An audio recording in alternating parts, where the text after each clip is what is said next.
Bon, alors la pose du joint, ça va nécessiter quelques ajustements. Alors, je suis bien content, ça fait super propre, hein. Ça, il n'y a pas photo comparé à l'ancien joint. Ben, c'est un autre monde, forcément. Mais il y a deux détails quand on change le joint, lorsqu'on le pose.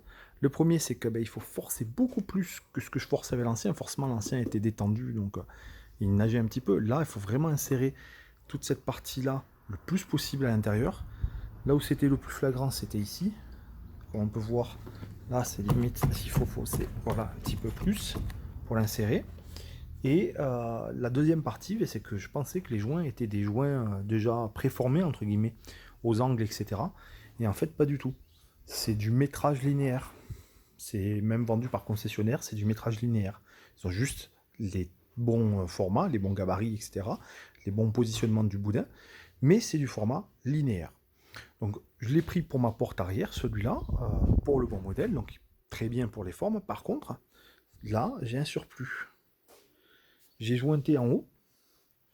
Sur l'eau, j'ai été jointé en fait. Hop là, j'ai été jointé par ici.